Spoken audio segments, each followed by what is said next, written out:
यहाँ जो real life cases दिखाए गए हैं उनका जिक्र गौरव तिवारी सर की किताब गोस्ट्स ऑफ गौरव तिवारी में भी है, जिसे उनकी team Indian paranormal society (IPS) ने पब्लिश किया है।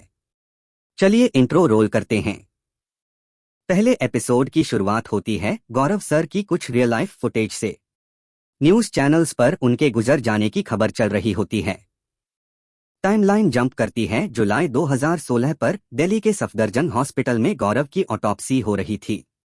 डॉक्टर्स कंक्लूड करते हैं कि मौत का कारण सांस न आना था, लेकिन उनके गले पर जो निशान थे वो बहुत कंफ्यूजिंग थे, क्योंकि वो मार्क्स टॉवेल या फिंगर्स से बने हुए नहीं लग रहे थे। मतलब साफ गला घोटा हुआ नहीं दिख रहा था, लेकिन मौत का कारण सफोकेशन ही था। डॉक्टर्स भी पहली बार इतना कंफ्यूजिंग केस देख रहे थे। फिर कहानी फ्लैशबैक में जाती है जून 2006 दिल्ली। गौरव अपने दोस्त के घर पर थे। पता चलता है कि वो पायलट बनने की पढ़ाई के लिए इंग्लैंड जाने वाले हैं, जहां शरवुड फ्लाइंग क्लब में ट्रेनिंग करेंगे। उस वक्त तक गौरव ने पैरानॉर्मल वर्ल्ड में कदम नहीं रखा था। बातों बातों में दोस्तों ने उईजा बोर्ड निकाल लिया। सब प्लान करते हैं कि अपने दोस्त पगी की दादी कुसुम कुमारी पचौरी देवी की आत्मा को बुलाएंगे, क्योंकि ये घर असल में पगी की दादी का हुआ करता था। बस फिर क्या था, सब इनवाइट करते हैं और अचानक बोर्ड मूव होकर कुसुम कुमारी वर्ड बनाता है। तभी गौरव एकदम पोजेस्ड होकर बोलने लगते हैं, तुम लोग मेरे घर में पार्टी करके मेरी एंटिक्स खराब कर दिए हो। मेरे कर्टन्स स्मेल कर रहे हैं, गार्डन जंगल बन गया है, और मेरी नोरिट के कप्स तोड़ दिए गए हैं। फिर वो पगी को कहते हैं, तुम हमेशा निठल्ला ही रहोगे। चंपूर इस पॉइंट तक सब डर चुके थे, लेकिन अचानक गौरव हंसने लगते हैं और कहते हैं कि ये सब मजाक था, वो पोजेस्ड होने का नाटक कर रहे थे। सब रिलैक्स हो जाते हैं, लेकिन पगी शॉक में था, क्योंकि गौरव ने जो बातें कहीं वो सब सच थीं। वाकई घर में 2 नोरिट के कप्स टूटे थे, और पगी की दादी उसे चंपू बुलाती थीं। ये बात किसी दोस्त को मालूम नहीं थी। सबसे शॉकिंग बात ये थी कि गौरव ने कभी पगी की दादी को देखा भी नहीं था, लेकिन एक्ट करते वक्त उन्होंने अपनी इंडेक्स फिंगर बेंड कर ली थी, और सच में पगी की दादी की इंडेक्स फिंगर कटी हुई थी। यानी गौरव मजाक कर रहे थे, लेकिन शायद उनकी दादी की आत्मा ने सच में इंटरफेरेंस किया था। इसके बाद हम गौरव को इंग्लैंड में देखते हैं। वो अपनी फ्लाइंग की पढ़ाई कर रहे थे और पहली बार सोलो फ्लाइट लेते हैं, लेकिन फ्लाइट के दौरान उनका थ्रॉटल लीवर काम करना बंद कर देता है। प्लेन नीचे गिरने लगता है। कंट्रोल्स ऑन ऑफ करने पर भी कोई फायदा नहीं होता। इंजन तक बंद हो जाता है। ऐसा लग रहा था कि अब बड़ा हादसा होने वाला है। लेकिन तभी गौरव अपने पीछे एक बूढ़े पायलट को देखते हैं। वो उन्हें गाइड करता है और कहता है कि फ्यूल मैकेनिज्म को पर्टिकुलर तरीके से ऑपरेट करो। Controls bar bar on off करने के बाद अचानक इंजन चालू हो जाता है और गौरव सेफली प्लेन लैंड कर पाते हैं। लैंडिंग के बाद वो तुरंत अपनी कोलीग्स को ये बातें बताते हैं, लेकिन कोई भी उनकी बात पर यकीन नहीं करता। एकेडमी में तो रिपोर्ट तक आ जाती है कि गौरव प्रेशर सिचुएशंस हैंडल नहीं कर पाते, लेकिन गौरव हार नहीं मानते। वो खुद रिसर्च करते हैं और पता लगाते हैं कि जिस प्लेन में वो थे वो प्लेन 2 महीने पहले रिपेयरिंग में गया था। रिपेयरिंग के दौरान उस प्लेन में एक दूसरे क्रैश्ड प्लेन का क्लास पैनल लगाया गया था, और वो क्रैश्ड प्लेन था मिडलैंड फ्लाइट 201, जो शरवुड में 2 साल पहले क्रैश हुआ था। उस हादसे में 40 पैसेंजर्स और 2 पायलट्स की मौत हुई थी। उन 2 पायलट्स में से एक थे कैप्टन बॉब लॉफ्ट, और शॉकिंगली वही पायलट गौरव को अपने प्लेन में दिखाई दिए थे। यानी यहाँ क्लियरली कुछ पैरानॉर्मल था। इसी मिस्ट्री को समझने के लिए गौरव जाते हैं the church of metaphysical and humanistic science. यहाँ उनकी मुलाकात कुछ रिसर्चर्स से होती है। ये लोग साइंटिफिक इक्विपमेंट्स जैसे रेमपॉड, ट्राई-फील्ड मीटर और EMF डिटेक्टर्स का इस्तेमाल करके इलेक्ट्रोमैग्नेटिक फील्ड में होने वाले चेंजेस डिटेक्ट करते थे, और इन चेंजेस के जरिए आत्माओं से कम्युनिकेट करने की कोशिश करते थे। गौरव यहाँ जूलिया से मिलते हैं, जो उन्हें एक डेंजरस टास्क देती है। उन्हें भेजा जाता है एक वीरान हॉन्टेड हॉस्पिटल में, जहां मोड के फ्रीजर नंबर 10 में कुछ पैरानॉर्मल एक्टिविटी रिपोर्ट हुई थी। गौरव वहां पहुंचते हैं और तुरंत ही अजीब घटनाएं शुरू हो जाती हैं। उन्हें एक लेडी की आत्मा आसपास दिखाई देती है। और अचानक जूलिया से उनका कम्युनिकेशन लिंक टूट जाता है। सेट पर लोग बात कर रहे थे, लेकिन गौरव का कनेक्शन पूरी तरह डेड हो गया। उनके हाथ में जो मीटर था वो लगातार रेड लाइट्स शो करने लगता है, क्लियर इंडिकेशन कि वहां कुछ अनयूजुअल एनर्जी मौजूद है। एक पॉइंट पर गौरव खुद फ्रीजर खोलकर अंदर जाते हैं। वहां उन्हें एक लड़की का गोस्ट क्लियरली दिखाई देता है। गौरव कामली कहते हैं, मैं गौरव हूं। मैं तुम्हारी मदद करने आया हूं। आई कम इन पीस। कुछ देर बाद जब वो फ्रीजर से बाहर निकलते हैं, उन्हें एक ब्रेसलेट मिलती है। वो उसे लेकर हॉस्पिटल के बाहर आते हैं। जूलिया उन्हें बताती है कि मोर्ग में मरीन ब्राउन नामक लड़की की आत्मा है और मरीन की फोटो में वही ब्रेसलेट साफ दिखाई देती है जो गौरव लेकर आए थे। सबसे खास बात ये थी कि मरीन ने आज तक किसी से भी कांटेक्ट नहीं बनाया था एक्सेप्ट गौरव। ये प्रूफ था कि गौरव के अंदर पैरानॉर्मल को लेकर एक नेचुरल टैलेंट है। इस घटना के बाद गौरव अपनी फ्लाइट रिपोर्ट में साफ लिखते हैं कि उन्होंने कैप्टन बॉब लॉफ्ट की आत्मा देखी थी जिसने उनकी जान बचाई। लेकिन सीनियर ऑफिसर्स उनकी एक्सप्लेनेशन मानने से इनकार कर देते हैं। गौरव कहते हैं, भले वो 40 पैसेंजर्स को नहीं बचा पाए, लेकिन उन्होंने मुझे बचाया है। अगर हम उन्हें रिकॉग्नाइज करें तो हम कुछ अच्छा कर सकते हैं। ऑफिसर्स ये सुनकर गौरव को फ्लाइट टेस्ट में फेल कर देते हैं। इसके बाद गौरव इंडिया वापस आते हैं और अपने घर में बताते हैं कि अब उनका असली मिशन है पैरानॉर्मल इन्वेस्टिगेटर बनना। गौरव जब अपने पेरेंट्स को बताते हैं कि वो पैरानॉर्मल इन्वेस्टिगेटर बनना चाहते हैं तो वो बिल्कुल खुश नहीं होते। उनके पेरेंट्स को लगता है कि पैरानॉर्मल इन्वेस्टिगेटर मतलब कोई तांत्रिक होता है। इसलिए गौरव के पिता उन्हें नट बोल्ट बनाने वाली फैक्ट्री में काम करने भेज देते हैं। गौरव फैक्ट्री में काम करने जाते भी हैं, लेकिन उनका दिल तो पैरानॉर्मल की तरफ ही था। इसी बीच उन्हें न्यूज़पेपर में एक खबर दिखती है, हॉकिंग बॉयज हॉस्टल के रूम नंबर 213 में एक आत्मा ने किसी स्टूडेंट पर हमला कर दिया था। गौरव तुरंत हॉस्टल पहुंचते हैं और उस कमरे में जाते हैं। उनके पहनावे को देखकर कोई यकीन ही नहीं करता कि वो पैरानॉर्मल फील्ड में काम कर सकते हैं, क्योंकि यूजुअली ऐसे मामलों में तांत्रिक बुलाए जाते हैं जिनका लुक और स्टाइल बिल्कुल अलग होता है। रूम नंबर 213 को पहले ही एक तांत्रिक ने बंद कर दिया था, लेकिन गौरव बिना डरे अंदर जाते हैं। उन्हें अनयूजुअल एक्टिविटीज महसूस होती हैं और ईएमएफ मीटर में डिस्टरबेंस आने लगता है। बाथरूम के मिरर में तो उन्हें गोस्ट भी दिखाई देता है। गौरव सोप से वॉशरूम की वॉल पर सिंबल्स बनाने लगते हैं। तभी एक चौकीदार आ जाता है और उन्हें वहां से भगा देता है। कहता है कि पुलिस ने इस जगह को सील किया है और किसी का अंदर आना मना है।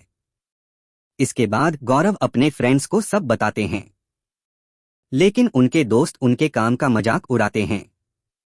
कहते हैं कि ये कोई प्रोफेशनल करियर नहीं है।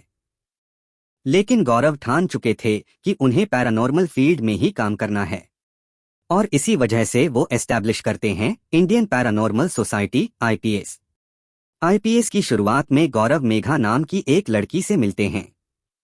मेघा पंचगनी में पली बढ़ी थी और पैरानॉर्मल को अच्छे से जानती और मानती थी। वो तुरंत गौरव की टीम में शामिल हो जाती है। इसके बाद गौरव की मुलाकात राज नामक लड़के से होती है। राज पैरानॉर्मल के बारे में ज्यादा नहीं जानता था, लेकिन फोटोग्राफी में एक्सपर्ट था, खासकर नाइट टाइम फोटोज में।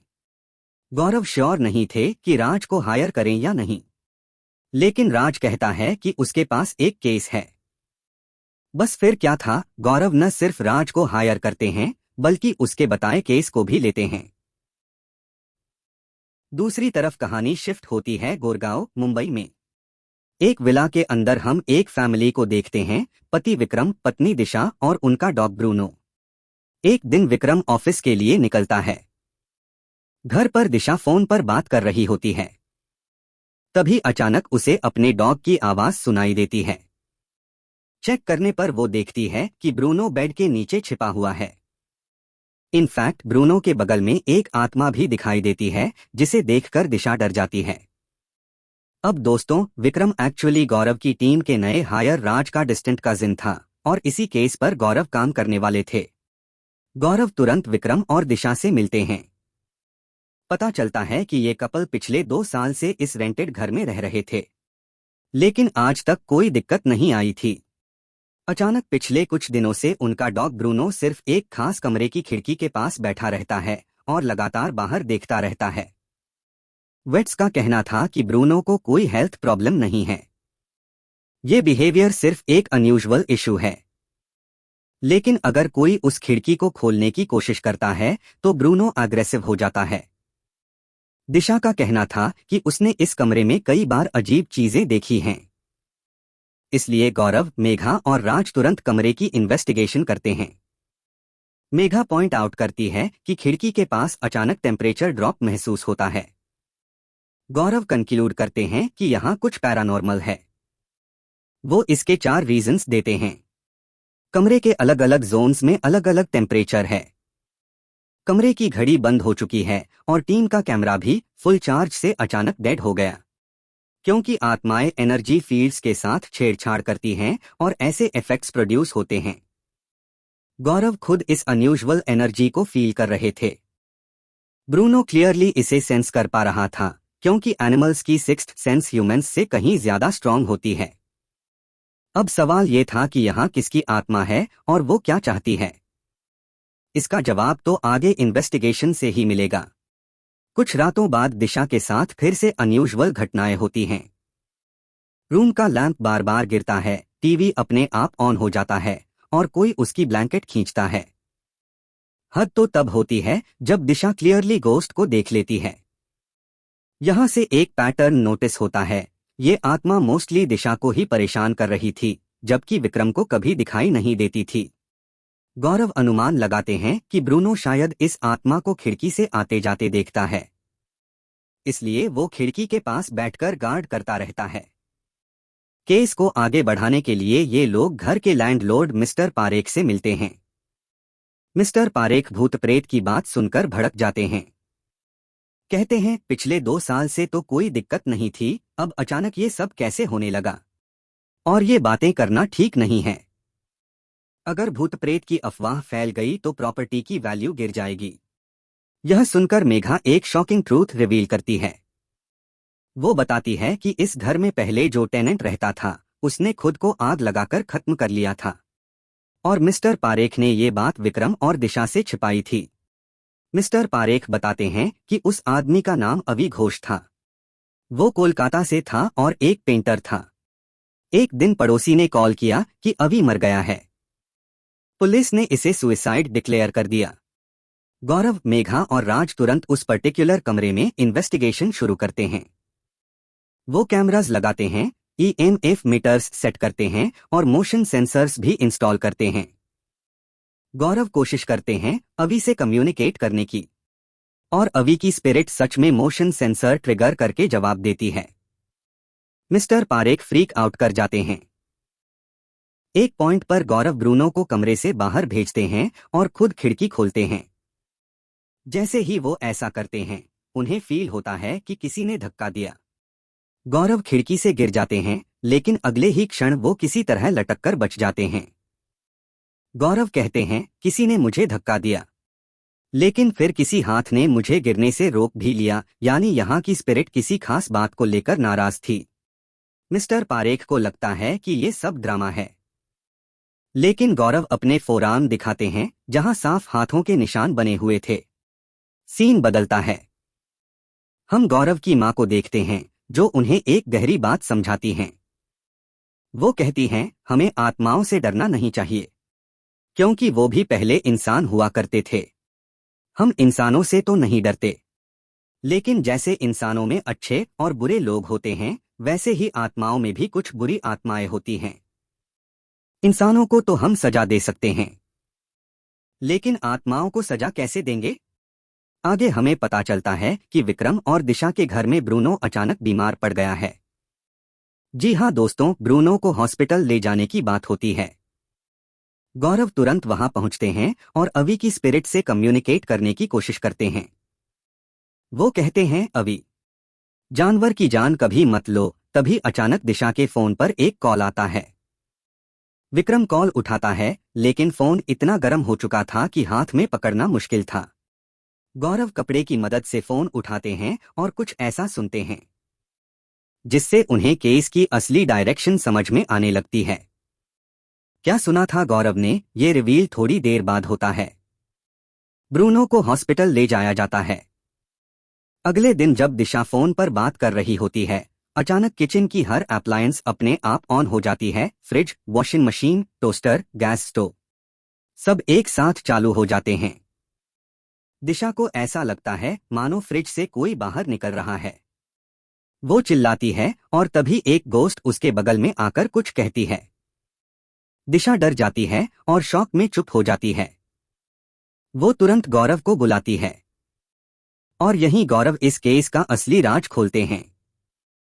गौरव बताते हैं कि जब उन्होंने अवि के बारे में रिसर्च की तो उन्हें पता चला कि अवि ने गलत कदम इसलिए उठाया था क्योंकि उसकी गर्लफ्रेंड ने उसे चीट किया था। अब सवाल ये था किसने चीट किया था, और यही मिस्ट्री आगे की कहानी में खुलती है।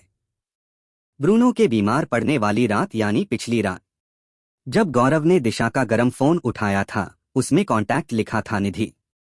दिशा के हिसाब से निधि उसकी कजिन थी, लेकिन जब गौरव ने कॉल उठाया उन्हें एक लड़की की आवाज सुनाई दी जो दिशा को मिलने बुला रही थी। ये सुनकर दिशा का चेहरा पीला पड़ जाता है। वो फाइनली रिवील करती है कि वो विक्रम को चीट कर रही है, और वो भी उसके बेस्ट फ्रेंड के साथ। जी हाँ दोस्तों, अवि की आत्मा पिछले 2 साल से दिशा और विक्रम को देख रही थी। अवि और उसकी गर्लफ्रेंड भी एक अच्छे कपल थे, लेकिन जब दिशा ने विक्रम को चीट करना शुरू किया, अवि को अपनी पेनफुल सिचुएशन याद आ गई और तभी उसकी स्पिरिट दिशा को होल्ड करने लगी थी। दिशा रोते हुए कहती है, मैं सब ठीक कर दूंगी, चीटिंग बंद कर दूंगी, बस ब्रूनो को कुछ मत करना। यह भी रिवील होता है कि अवि का गोस्ट ही दिशा के कान में चीटिंग बिच बोला था। क्योंकि विक्रम को ये सब नहीं पता था, दिशा उसे कुछ नहीं बताती, वो बस अपना अफेयर खत्म कर देती है। इसके बाद न सिर्फ ब्रूनो ठीक हो जाता है बल्कि घर में सब कुछ नॉर्मल हो जाता है। गौरव कहते हैं, अवि की आत्मा अब आपको कभी परेशान नहीं करेगी। और दोस्तों, यही थी गौरव तिवारी की पहली सॉल्व्ड केस, जिसे ब्रूनो केस कहा गया। अब कहानी प्रेजेंट में आती है। हम देखते हैं आयरीन वेंकट नाम की एक ऑथर को जो गौरव तिवारी पर किताब लिख रही है। इसी सिलसिले में वो आईपीएस टीम के सिद्धार्थ से मिलने जाती है। मेघा आयरीन को देखकर खुश नहीं होती, क्योंकि आयरीन ने पहले कुछ ऐसे आर्टिकल्स छापे थे जहां उसने गौरव को फेक कहा था। आयरीन कहती है, वो सब पुरानी बातें हैं, अब मैं गौरव पर बुक लिख रही हूं, इसके लिए मुझे उनके बारे में सब जानना होगा। सिद्धार्थ आयरीन को गौरव की पहली केस यानी ब्रूनो केस के बारे में बताता है, और फिर दूसरे केसेस बताने से पहले सिद्धार्थ, मेघा और राज अपने इक्विपमेंट्स लेकर निकल पड़ते हैं। आयरीन पूछती है, जाने से पहले आप लोग मुझे ये बता दीजिए कि 7 जुलाई 2016 को आखिर क्या हुआ था। अब जिन्हें नहीं पता उन्हें बता दूं, इसी दिन गौरव इस दुनिया को हमेशा के लिए छोड़कर चले गए थे। मेघा आयरीन से कहती है, आप इस बारे में किसी और से पूछ लीजिए। आयरीन इंसिस्ट करती है, क्या मैं डॉक्टर निहारिका से पूछ लूं? आयरीन के हिसाब से गौरव अक्सर डॉक्टर निहारिका से मिलते थे मेंटल हेल्थ इश्यूज के लिए, लेकिन मेघा साफ कहती है कि गौरव को किसी भी तरह की मेंटल हेल्थ प्रॉब्लम्स नहीं थीं। दरअसल निहारिका उनकी कॉलेज टाइम की दोस्त थी और गौरव सिर्फ इसी वजह से उनसे मिलते थे। आयरीन फिर भी एडमंथ रहती है।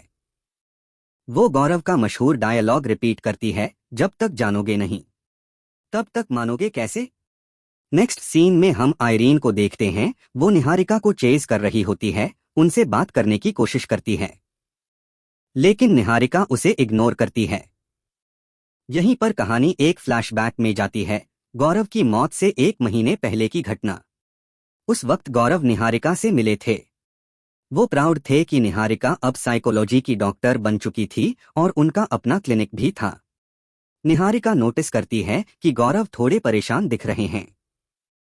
वो उनसे पूछती है कि सब ठीक है या नहीं। गौरव बस इतना कहते हैं, अब तक मैंने कई पैरानॉर्मल केसेस सॉल्व किए हैं, लेकिन एक केस वाली आत्मा वापस आ गई है। निहारिका गौरव को सजेस्ट करती है कि वो थोड़ा ब्रेक ले लें। कहती है, डरना ठीक है, लेकिन खुद को संभालना भी जरूरी है। लेकिन गौरव जवाब देते हैं, मैं अपने प्रोफेशन में डर नहीं सकता। इसके बाद हमें वो दिन दिखाया जाता है जिस दिन गौरव की मौत हुई थी। उस दिन उनकी एक फ्लाइट थी। फ्लाइट से पहले वो नहाने जाते हैं। थोड़ी देर बाद उनके घरवाले नोटिस करते हैं कि बाथरूम का पानी ओवरफ्लो हो रहा है। वो तुरंत बाथरूम के पास जाते हैं, लेकिन अंदर से कोई आवाज नहीं आती। तभी गौरव के पिता दरवाजा तोड़ते हैं और सामने ही गौरव मृत पड़े होते हैं। अब गौरव के साथ ये कैसे हुआ, ये साफ नहीं बताया जाता। लेकिन हमें कुछ पुरानी रिकॉर्डिंग्स दिखाई जाती हैं जहां गौरव परेशान दिख रहे थे और क्लियरली एक आत्मा उनके पीछे मौजूद थी। आईपीएस ग्रुप की एक फोटो भी दिखाई जाती है जो क्रैक हो रही थी। इसके बाद सीन आयरीन पर शिफ्ट होता है। वो पुलिस से गौरव के केस के बारे में डिटेल्स मांग रही होती है, लेकिन पुलिस बिल्कुल इंटरेस्टेड नहीं थी। आयरीन सवाल उठाती है, गौरव के गर्दन पर जो मार्क्स थे वो अजीब थे। पुलिस जवाब देती है, हमारे पास पहले से ही कई जिंदा लोगों के केसेस हैं। गड़े मुर्दे उखाड़ने का कोई फायदा नहीं। इनफैक्ट गौरव के पेरेंट्स ने भी कोई कंप्लेंट दर्ज नहीं कराई थी। सीन बदलता है। हम आयरीन को अपने घर पर गौरव के पुराने वीडियोस देखते हुए पाते हैं। तभी उनकी डोर पर कोई नॉक करता है। आयरीन पीप होल से देखती है और घबराकर बाहर वाले इंसान को जाने के लिए कहती है। कुछ देर बाद जब वो दरवाजा खोलती है, बाहर कोई नहीं होता। नेक्स्ट सीन में आयरीन आईपीएस टीम से बाहर मिलती है। उसके फोन पर बार बार कॉल्स आ रहे होते हैं। वो एक्सक्यूज मी बोलकर उस लड़की से मिलने जाती है जो कॉल कर रही थी। उस लड़की का नाम था शर्मिला। शर्मिला बताती है कि उसे पिछली रात मनीष का सपना आया था। लेकिन आयरीन कहती है, मनीष अब इस दुनिया में नहीं है। आयरीन शर्मिला से कहती है कि वो कल इस बारे में बात करेगी, अभी उसे कुछ काम है। इन दोनों की बातों से साफ होता है कि आयरीन कहीं न कहीं शर्मिला को इग्नोर करने लगी थी। अब सवाल ये है, शर्मिला कैसे कनेक्टेड है और ये मनीष कौन था? ये सब आगे की कहानी में रिवील होता है। आयरीन वापस आईपीएस टीम से मिलती है। यहाँ सिद्धार्थ बताता है कि वो कैसे आईपीएस टीम का हिस्सा बना था। कई साल पहले आईपीएस टीम में सिर्फ गौरव, मेघा और राज थे। काम थोड़ा स्लो चल रहा था। तभी उनके ऑफिस में सिद्धार्थ आता है। असल में सिद्धार्थ विवेक का फ्रेंड था। शुरुआत में वो सिर्फ विजिटर था, लेकिन बाद में आईपीएस टीम का हिस्सा बन गया। सिद्धार्थ अपनी कहानी बताता है। वो, विवेक और उनका दोस्त नीरज पुणे की इंजीनियरिंग कॉलेज से राजमची, खंडाला ट्रिप पर जा रहे थे। दरअसल सिद्धार्थ फिर से एग्जाम में फेल हो गया था, तो ये एक तरह की एस्केप ट्रिप थी। घर जाकर पापा की डांट सुनने से पहले थोड़ा घूम लिया जाए। रोड पर जाते वक्त सिद्धार्थ को बीचों बीच एक बच्चा दिखाई देता है। वो चिल्लाता है, लेकिन तब तक उनकी कार उस बच्चे के आर पार निकल जाती है। सरप्राइजिंगली बच्चे को कोई चोट नहीं आती, लेकिन वो कार के आगे जाकर सिद्धार्थ को घूरता रहता है। अचानक वही बच्चा उनकी कार की खिड़की पर भी दिखाई देता है। पहले तो सिद्धार्थ को लगा कि वो हैल्यूसिनेट कर रहा है, लेकिन रिसोर्ट पहुंचने के बाद देर रात वही बच्चा उनके रूम का डोर नॉक करता है। सिद्धार्थ उसे साफ देख लेता है। फिर अचानक वो बच्चा बाकी दो दोस्तों को भी दिखाई देता है, कबर्ड के अंदर। तीनों दोस्त डरकर भागते हैं, लेकिन रास्ते में भी वो बच्चा बार बार उन्हें दिखाई देता है। और शॉकिंगली, जब सिद्धार्थ आईपीएस टीम से मिलने आया था, तब भी उसे वही बच्चा देख रहा था। मेघा तुरंत ईएमएफ मीटर लेकर कार में चक्कर लगाती है, लेकिन मीटर में कोई फ्लक्चुएशन नहीं था। मेघा कहती है, शायद ये दुमछल्ला है। दुमछल्ला यानी ऐसी आत्माएं जिनका कोई ठिकाना नहीं होता। ये किसी के साथ भी लैच हो जाती हैं, यानी उनके साथ चिपक जाती हैं। इनसे बचने का सिंपल तरीका है इन्हें इग्नोर करना, क्योंकि जितना आप डरोगे या रिएक्ट करोगे उतना ही ये आपके करीब आएंगी। अगर इग्नोर कर दिया जाए तो कुछ देर में ये चली जाती हैं। लेकिन मेघा वार्न करती है, ये तभी होता है जब दुमछल्ला सिर्फ हल्का हमला करे। कभी कभी ये फुल अटैक भी कर सकते हैं। और ऐसे केसेस डेंजरस होते हैं। सिद्धार्थ ये सुनकर थोड़ा काम हो जाता है। लेकिन एक रात वही बच्चा नीरज के घर पर दिखाई देता है। वो घर की लाइट्स ऑन ऑफ करता है, फिर नीरज के बेड पर बैठ जाता है और फाइनली नीरज का गला दबाने लगता है। यानी अब वो बच्चा अटैक करने लगा था। डरे हुए सिद्धार्थ, विवेक और नीरज तुरंत आईपीएस ऑफिस पहुंचते हैं और सब कुछ बताते हैं। केस यहीं पर सस्पेंस में छोड़ दिया जाता है और सीन वापस प्रेजेंट में आता है, जहां शर्मिला आयरीन से मिलती है। शर्मिला बताती है कि 2 रात पहले मनीष उसके ड्रीम में आया था। उसने कहा कि शर्मिला उसके रूम में जाकर एक किताब देखे। वो किताब थी उर्दू पोएट्री बुक, जिसे आयरीन ने ही मनीष को गिफ्ट किया था। मनीष ने सपने में शर्मिला को कहा कि पेज 94 चेक करे। उस पेज पर एक हाइलाइटेड लाइन थी, वो धोखे का जो है दर्द मुझे जाने नहीं देता, जिसे आग में जलते हैं बुझाने नहीं देता। ये कोट देखकर शर्मिला आयरीन से पूछती है, क्या तुमने ही मनीष को धोखा दिया था? कॉन्वर्सेशन से साफ होता है कि शर्मिला एक्चुअली मनीष की बहन है और आयरीन शायद उसकी गर्लफ्रेंड हुआ करती थी। आयरीन पूछती है, अगर मनीष खत्म होने के बाद भी सपनों में आ रहा है तो मेरे सपनों में क्यों नहीं आता? शर्मिला जवाब देती है, क्योंकि तुम भूत प्रेत में विश्वास नहीं करती, इसलिए मनीष तुम्हारे सपनों में नहीं आता। तभी आयरीन के फोन पर मनीष की कॉल आती है, जो लॉजिकली पॉसिबल ही नहीं थी। और शॉकिंगली आयरीन को अपने बेड पर मनीष का गोश्त दिखाई देता है, उसके सर से खून निकल रहा था। जैसे ही आयरीन उसे टच करने जाती है, गौरव सर की गोश्त उसे रोक देती है और अचानक आयरीन की नींद खुल जाती है। रात के 12:17 हो रहे थे। आयरीन उठकर गौरव की किताब पर काम करना शुरू करती है। कहानी फिर से पास्ट में जाती है, गौरव की मौत से कुछ दिन पहले। निहारिका गौरव के लिए उनके फेवरेट रेस्टोरेंट से खाना लेकर आई थी, लेकिन गौरव अपने ही थॉट्स में खोए हुए थे। निहारिका कहती है कि उन्हें प्रिस्क्राइब्ड दवाई लेनी चाहिए, लेकिन गौरव टॉपिक चेंज करके बालकॉनी में चले जाते हैं। वो पूछते हैं, क्या तुम्हें सामने कुछ दिख रहा है? निहारिका कहती है, नहीं, लेकिन गौरव कहते हैं, मुझे 9 साल का बच्चा दिख रहा है। वो स्पिरिट सिर्फ मेरे लिए आया है। निहारिका इंसिस्ट करती है कि ये सब गौरव के दिमाग में चल रहा है। वो उन्हें अंदर ले जाती है, लेकिन जैसे ही गौरव अंदर जाते हैं, हम बालकॉनी के नीचे गार्डन में उसी बच्चे की स्पिरिट को देखते हैं, वही बच्चा जो सिद्धार्थ वाले केस में उनके पीछे लग गया था। यहीं पर तीसरा एपिसोड खत्म होता है। तो दोस्तों, ये थी भाई द गौरव तिवारी मिस्ट्री के पहले 3 एपिसोड्स की कहानी। अब सवाल ये है, गौरव सर की लाइफ में आगे क्या हुआ? उन्होंने कौन कौन से केसेस सॉल्व किए और कौन सा केस ऐसा था जो वापस आया और जिसकी वजह से गौरव सर इस दुनिया में नहीं रहे? इन सब का जवाब आपको मेरी सेकंड वीडियो में मिलेगा, जहां मैं बाकी के 5 एपिसोड्स की कहानी लेकर आऊंगा। वो वीडियो अगले 12 दिन के अंदर आ जाएगी। तब तक इस वीडियो को लाइक और शेयर करें, और अगर चैनल पर नए हैं तो सब्सक्राइब भी कीजिएगा, क्योंकि हम ऐसे ही वीडियोस लाते रहते हैं।